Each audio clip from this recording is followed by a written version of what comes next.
नमस्कार दोस्तों, स्वागत है आपका हमारी खास सीरीज 12 ज्योतिर्लिंग की यात्रा में, जहां हम आपको भगवान शिव के 12 पवित्र ज्योतिर्लिंगों के दर्शन करवा रहे हैं। आज हम आपको लेकर चलेंगे महाराष्ट्र के पुणे जिले में स्थित भीमाशंकर ज्योतिर्लिंग की पावन भूमि पर। ये ज्योतिर्लिंग घने जंगलों और पर्वतों के बीच स्थित है, जहाँ की पवित्रता और प्राकृतिक सौंदर्य भक्तों के मन को शांति प्रदान करता है। मान्यता है कि ये वही स्थान है जहाँ भगवान शिव ने भीमा नामक दैत्य का संहार कर इस भूमि को पावन किया था। तो आइए जानते हैं भीमाशंकर ज्योतिर्लिंग की अद्भुत कथा, महत्व और इतिहास के बारे में। महादेव के 12 ज्योतिर्लिंगों में से एक है भीमाशंकर ज्योतिर्लिंग। महाराष्ट्र के पुणे से 110 किलोमीटर दूर स्थित है। इस मंदिर में स्थित शिवलिंग काफी बड़ा और मोटा है। इसी के चलते इस मंदिर को मोटेश्वर महादेव के नाम से भी जाना जाता है।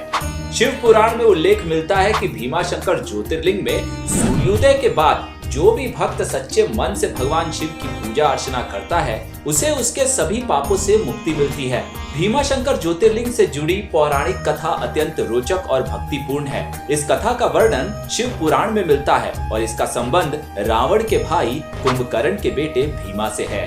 कथा त्रेता युग की है। कुंभकर्ण और उसकी पत्नी कर्कटी का एक पुत्र था, जिसका नाम भीमा था। भीमा का जन्म कुंभकर्ण की मृत्यु के बाद हुआ था। इसी कारण भीमा को अपने पिता कुंभकर्ण की मृत्यु कैसे हुई, इस बारे में नहीं पता था। उसे ये नहीं पता था कि उसके पिता की मृत्यु भगवान राम के हाथों से हुई थी। बाद में भीमा की माता ने उसको उसके पिता कुंभकर्ण की मृत्यु के बारे में बताया कि कैसे भगवान राम के द्वारा ही उसके पिता का वध हुआ था। ये जानकर भीमा भगवान राम के प्रति अत्यंत क्रोध से भर गया और उसने अपने पिता की मृत्यु का बदला लेने की प्रतिज्ञा की। वो जानता था कि विष्णु जी के सामने उसका बल कुछ नहीं, इसीलिए भीमा ने ब्रह्मा जी की कठोर तपस्या शुरू कर दी। ब्रह्मा जी उसकी तपस्या से प्रसन्न हुए। वरदान स्वरूप उसने भगवान ब्रह्मा से सदा विजयी रहने का वर मांगा और साथ ही अपार शक्तियां भी प्राप्त की। ब्रह्मा जी के वरदान से वो अजय हो गया और देवताओं को कष्ट देने लगा। भीमा ने अपनी शक्ति के अहंकार में आकर पृथ्वी पर अत्याचार करना शुरू कर दिया। उसने कई ऋषियों और साधु संतों को परेशान किया।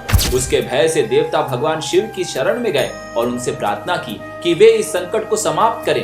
भीमा ने लोगों से कहा कि वो देवताओं की पूजा पाठ बंद करें और उसको पूजें। एक बार उसने देखा कि शिव भक्त ऋषि मुनि भगवान शिव की उपासना कर रहे थे।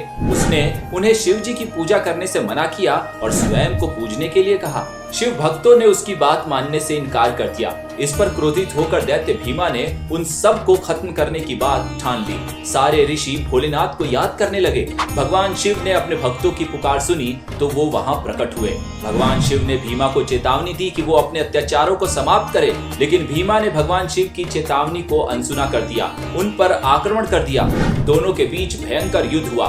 भले ही भीमा को अजय होने का वरदान प्राप्त था, लेकिन भगवान शिव की दिव्य शक्तियों के सामने वो ज्यादा देर टिक नहीं सका और आखिर में भगवान शिव ने अपनी दिव्य शक्तियों से भीमा का वध कर दिया। भीमा का वध होने के बाद सभी ऋषि मुनि और देवतागण अत्यंत प्रसन्न हुए और उन्होंने भगवान शिव से उसी स्थान पर शिवलिंग के रूप में विराजमान होने की प्रार्थना की। भगवान शिव ने देवताओं की प्रार्थना स्वीकार की और उस स्थान पर एक ज्योतिर्लिंग के रूप में विराजमान हो गए। इस प्रकार ये ज्योतिर्लिंग भीमाशंकर के नाम से जाना जाने लगा। भीमाशंकर ज्योतिर्लिंग के पास ही एक नदी बहती है। पुराणों में ये भी उल्लेख है कि राक्षस भीमा और भगवान शंकर के बीच जब युद्ध हो रहा था, तब भगवान शिव के शरीर से निकले पसीने के बूंद से ही इस भीमारथी नदी का निर्माण हुआ है।